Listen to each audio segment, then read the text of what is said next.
सुनो, ये हिमांशी यहीं रहती है क्या? जी हाँ, यहीं रहती है। मैं ही हूँ। अच्छा, तुम हो? पक्का तुम वही हिमांशी हो ना जो वो कबाड़ा चुगती है? हाँ मैडम, कबाड़े का काम तो मेरा ही है। क्या हुआ? अच्छा, वो तुमको ना डीएम साहब ने बुलाया ऑफिस में, तो चलो मेरे साथ। डीएम साहब ने? का करके आ गई गलमुई, का करके आ गई कि पुलिस वाली घर तक आ गई। तुझे काम के लिए भेजती हूँ, कबाड़ी चुनने के लिए जाके पंगा करके आई है। ऐसा कौन सा कर्म करके आ गई जो पुलिस वाली घर तक आ गई? वो डीएम साहब बुला रहे हैं। अरे माँ, मैंने कुछ नहीं किया। मैं तो बस काम करती हूँ, समय होते घर लौट आती हूँ। मैंने किसी से कोई झगड़ा नहीं किया, किसी से कोई पंगा नहीं किया। मुझे नहीं पता मैडम हमारे घर हमें ढूंढते हुए क्यों आई है। मैडम कोई बात है तो बता दीजिए ना, इस तरह हमारी जान सूखी जा रही है। देखिए, मुझे नहीं पता कि डीएम साहब आपको क्यों बुला रहे हैं। मेरे को जो ऑर्डर्स मिल रहे हैं मैं वही फॉलो कर रही हूँ। उन्होंने बोला था जहाँ पे झुग्गियाँ लगती है वहाँ पे हिमांशी नाम की लड़की है जो कबाड़ा चुगती है, उसको मेरे ऑफिस लेके आ जाओ। तो मैं सिर्फ अपना काम कर रही हूँ, मुझे आगे कोई इन्फॉर्मेशन नहीं पता है। तो आप लोग चलो मेरे साथ। और वैसे भी डीएम साहब ना टाइम के बहुत पक्के हैं, आप लेट करोगे तो मुझे सुनने को मिल जाएगी। चलिए। क्या कर दिया? किसको मार दिया? किसका मर्डर कर दिया? पुलिस वाली घर तक बुलाने आ गई। कुछ तो कांड किया होगा ना, घर पूरा बर्बाद कर देगी। पहले इसकी माँ मर गई और इसको छोड़ दिया मेरी छाती में मुंह करने के लिए। क्या कर गया ये तू? माँ, मैं सच बोल रही हूँ, मैं कसम खाती हूँ, मैंने कुछ नहीं किया। मेरी कोई गलती नहीं है। मैंने किसी से कोई झगड़ा नहीं किया। मेरी बात का यकीन करो। मैं नहीं जानती कि डीएम साहब मुझे क्यों बुला रहे हैं। मैं तो कबाड़े का काम करने वाली सीधी सादी सी लड़की हूँ। ये काम करके अपना पेट पालती हूँ।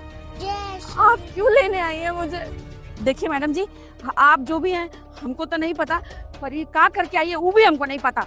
इस सब में ना हमको मत लपेटिएगा, हम कुछ नहीं किए। यही की होगी कल मुही कुछ जाके वहाँ पे ले जाइए इसी को अकेले पकड़ के जेल में सड़ेगी ना, तब इसको पता चलेगा। ये इसका बाप को कर्म करता था, बेटी आ गई छाती पे मूंग डालने के लिए। चल जाए यहाँ से। देखिए, आप इसकी माँ लगती है तो आपको तो मेरे साथ चलना ही पड़ेगा। अकेली लड़की को मैं पुलिस थाने नहीं लेके जा सकती। आप प्लीज साथ में चलिए। अरे, आपका जो फैमिली ड्रामा है ना, ये वापस आगे कर रहे हैं ना। डीएम साहब इंतजार कर रहे हैं, तुम्हारे चक्कर में मुझे सुननी पड़ जाएगी। चलो जल्दी। माँ, मैं आती हूँ। चल देख ले, तेरी वजह से क्या क्या सुनना पड़ रहा है, क्या क्या देखना पड़ रहा है। चैन से जीने नहीं देती है। कितना बड़ा ऑफिस है, कितने बड़े लोग हैं। अरे ऐसा क्या कर दिया है जो हमें यहाँ आना पड़ा। तेरी वजह से ना समाज में नाक कट जाएगी हमारी। अरे हम लोग इतने अच्छे से कमाते खाते हैं, अपना घर चलाते हैं, पता नहीं कौन सा कांड करके आ गई है। किसको मार दिया है, पता नहीं किसका क्या चुरा लिया है। अरे मेरे सिर पे ना तो सिरदर्दी बन के बैठी हुई है। तेरी शादी करवानी है, कौन करेगा तुझसे शादी? ये कांड करके बैठोगी तो कौन करेगा तुमसे शादी? कोई नहीं करेगा। अरे साहब को पता चल गया ना, पता नहीं क्या ही करेंगे। अगर जेल जाना होगा ना तो तू अकेले जाएगी, हम नहीं जाएंगे। माँ, मुझ पे थोड़ा तो यकीन रखो।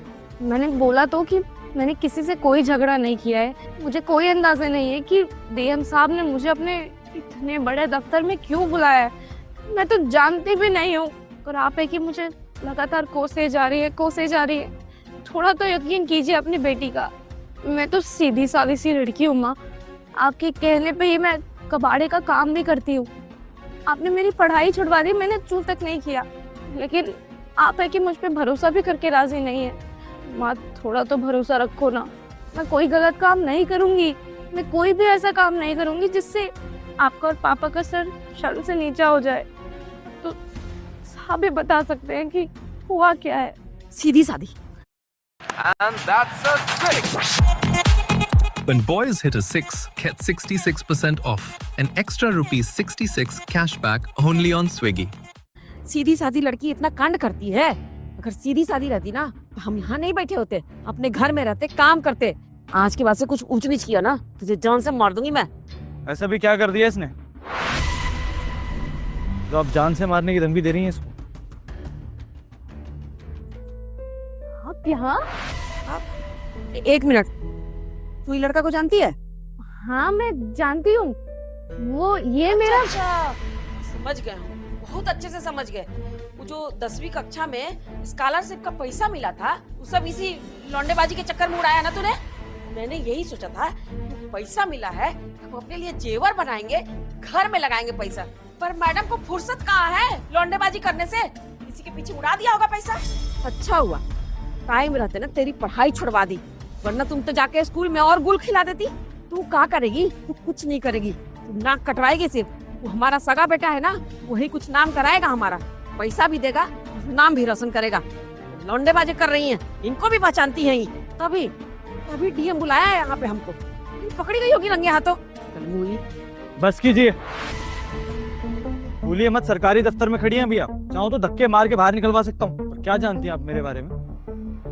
इसके मामा का लड़का हूँ, भाई हूँ इसका। तो चुपचाप खड़ी रही है यहाँ पर, तो मुझे मेरी बहन से बात करने दीजिए। बहन,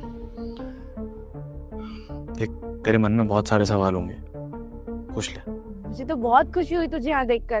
तू यहाँ डीएम साहब के दफ्तर में काम करता है?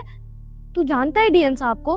और अगर तू जानता है तो तू ये भी जानता होगा कि डीएम साहब ने मुझे यहाँ क्यों बुलाया है। मुझसे कोई गलती नहीं हुई है, मैं तो कबाड़ी का काम करती हूँ। घर पे पुलिस मैडम आई थी, वो मुझे लेकर आई है यहाँ।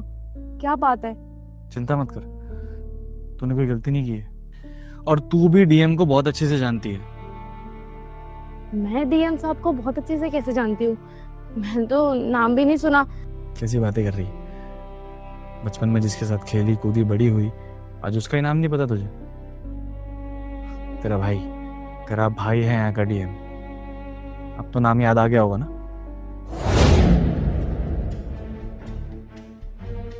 भाई? क्या हुआ भाई तुझे?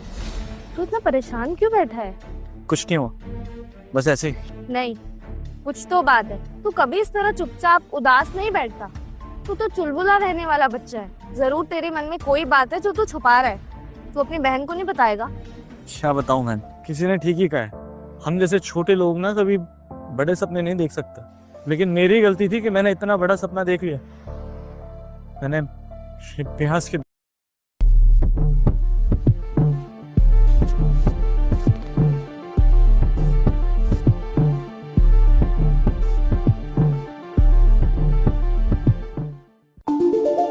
Tata.tv दुकान छोड़ के एक बड़ा अफसर बनने की सोच ली। बहुत बड़ी गलती हो गई मुझसे, नहीं करना चाहिए था मुझे इसे। टूटता सा दिखाई दे रहा है। तू ऐसा क्यों बोल रहा है? अगर तेरा सपना है अफसर बनने का तो तू बनना। तुझे रोक कौन रहा है? मेरी किस्मत रोक रही है मुझे, और कुछ भी नहीं। तुम शायद जानती होगी, पिछले 3 साल से मैं यूपीएससी की तैयारी कर रहा हूँ। और 3 साल में मेरा प्रीलिम्स क्लियर हो जाता है, मेंस क्लियर हो जाता है, लेकिन मैं इंटरव्यू में रुक जाता हूँ। जानती है क्यों? क्यों? कि हिमांशी, इंटरव्यू के लिए सिर्फ किताबों में जो बातें लिखी है उससे काम नहीं चलेगा। लोगों से कैसे बात की जाती है, कैसे बैठा जाता है, कैसे उठा जाता है, वो सब बहुत ज्यादा मैटर करता है।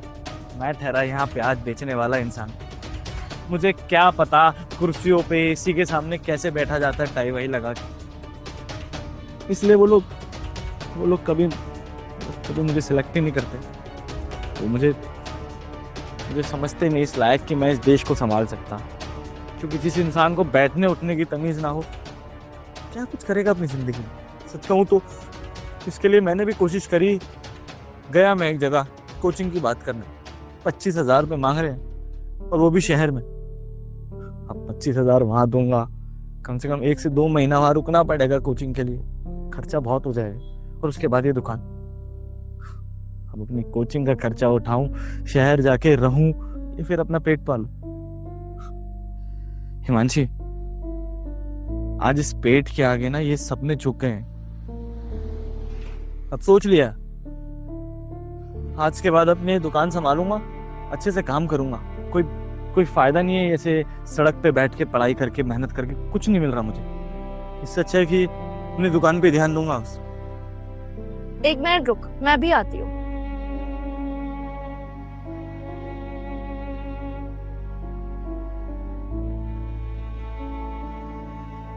ये ले, ये पूरे 40,000 रुपए हैं। ये पैसे ले, तेरे काम आएंगे, रख ले। इतने सारे पैसे तेरे पास कहाँ से आए? तू पागल हो गई है क्या? मैं 10वीं कक्षा में बहुत अच्छे नंबरों से पास हुई थी। सरकार की तरफ से मुझे स्कॉलरशिप मिली थी। फर्स्ट आई थी, फर्स्ट। स्कॉलरशिप मुझे पूरे 35,000 रुपए की मिली थी। वो सारे पैसे मैंने जमा कर रखे थे, और बाकी 5,000 रुपए कोई मुझे दे जाता है, या मम्मी पापा दे देते हैं, रिश्तेदार दे देते हैं। तो मैं वो पैसे कभी खर्च नहीं करती थी। वो सारे पैसे जमा करके अपने पास रखती थी, क्योंकि मैंने सोचा था एक स्कूटी खरीद लूंगी। वो स्कूटी मेरे भी बहुत काम आएगी और पापा की भी। लेकिन कोई बात नहीं, ये पैसे ना अभी तू रख ले। इन पैसों की अभी सबसे ज्यादा जरूरत तुझे है। तूने मेरे बारे में इतना सोचा, मेरे लिए इतना ही काफी है। लेकिन तुझे इन पैसों से स्कूटी लेनी है, कब तक बसों में धक्के खाएगी? तू स्कूटी खरीद ले, ये पैसे मेरे को नहीं चाहिए। स्कूटी का क्या है भाई, स्कूटी तो बाद में भी आ जाएगी। ये तो जरूरत की चीज हुई ना, क्योंकि मैं नहीं चाहती कि मेरा एक ऐसा भाई जो मुझे इतना प्यार करता है वो अपना सपना कुर्बान कर दे घर के हालातों के चलते। तू अफसर बनेगा, मुझे तुझ पर पूरा भरोसा है। और जब तू अफसर बन जाएगा ना, तब तू मुझे स्कूटी दिलाएगा। इस चीज का वादा कर। अब हंस क्या रहा है? ये ले पैसे रख, शहर जा, अच्छे से अपना इंटरव्यू दियो और अफसर बन के ही लौटियो। मुंह मीठा कराइयो हमारा। ये भाई तू यहाँ का डीएम है? साहब, ये हमारी बहुत लाडली बेटी है, हम उसको बहुत प्यार करते हैं। इसकी माँ नहीं थी ना, हम एकदम माँ बन के पाले हैं। अब देखो ना, इसको कोई काम नहीं करने देते हैं, घर का कोई काम नहीं, बाहर का कोई काम नहीं, बहुत प्यार से रखते हैं। बता ना अपने भाई को हम कितने प्यार से तुझे रखते हैं, बता। अब साहब आप गलत समझ रहे हो, अब माँ है ना, थोड़ा बहुत डांटना पड़ता है, नहीं तो लड़की जाके बिगड़ जाएगी। ऐसा कुछ हम नहीं करते हैं। हम तो डर गए थे, पता नहीं क्या कांड की होगी, जो डीएम साहब यहाँ बुला लिए हैं। हम उसको बहुत मानते हैं, अब बहुत पैसा भी देते हैं और स्कूटी भी खरीद देंगे इसको। बहुत लाड। मैं गंदे हाथ लगाने की जरूरत नहीं है मेरी बहन को। जितना बुरा कर रहे हो ना, सब नोटिस कर रहा हूं मैं। और स्ट्रिक्ट होने में और बच्चों में फर्क करने में ना जमीन आसमान का फर्क है। अगर आप इसके लिए अच्छी होती ना, तो इसकी इस तरह से पढ़ाई नहीं छुड़वाती हैं, ऐसे कबाड़े की दुकान पे काम नहीं करवाती इससे। सामने बकवास कर रही है तब से खड़े खड़े। और वो 40,000 की बात कर रही है ना, आप क्या करती है उस 40,000 का? अपने लिए गहने बनवाती हैं, जैसा कि आपने बताया, कि अपने सगे बेटे पे खर्च करती हैं उसको। मेरी बहन तो वहीं की वहीं रह जाती ना फिर। और अच्छा हुआ बहन, तूने वो पैसे मुझे दिए, सही यूटिलाइजेशन हुआ उन पैसों का। क्योंकि अगर वो पैसे मेरे पास नहीं आते ना, तो आज मैं तेरे लिए स्टैंड नहीं ले पाता, तुझे इस जहन्नम की जिंदगी से निकाल नहीं पाता। और आप कान खोल के मेरी बात सुन लीजिए, मेरी बहन के साथ आपने जितना गलत करना था सब कर दिया। आज के बाद मेरी बहन के आसपास भी आप भटकी ना, तो मुझसे बुरा कोई नहीं होगा। शर्म आती है मुझे कि मेरी फूफा जी ने किससे शादी की। उनके जाने के बाद मेरे फूफा जी की जिम्मेदारी थी इसका ख्याल रखना, कि वो अपनी ही दुनिया में बिजी हो गए। कोई बात नहीं बहन, तेरा भाई है उस पोस्ट पे पहुंच गया है कि वो सब कुछ ठीक कर सकता है। चिंता मत कर, आज के बाद तुझे कोई जरूरत नहीं है ऐसे लोगों के साथ रहने की। और आप वो जो दुकान खोल के बैठी ना आप कबाड़ की, बंद हो जानी चाहिए। क्योंकि वो जो जमीन है वो सरकार की है, समझ में आ रही है आपको ये बात? आज के बाद वहाँ कोई दुकान नहीं मिलनी चाहिए मुझे। अगर मिली तो बुलडोजर चलवाने में 1 मिनट नहीं लगेगा। मेरी बहन का ख्याल मैं खुद रख सकता हूँ, जा सकती है यहाँ से। साहब माफ कर दो, हो गई गलती, मैं बहुत ध्यान रखूंगी, आज के बाद से नहीं करूंगी साहब। बस, आपकी तरफ फालतू टाइम नहीं है मेरे पास, चुपचाप निकली है यहाँ से। तो वो जो पुलिस वाली अभी आपके पास आई थी ना, हाथ पैर चलाने उसे बहुत अच्छे से आते हैं, ऐसे डंडे मार के निकालेगी ना, ऐसे जिंदगी भर याद रखोगे आप। निकलो। नॉनसेंस।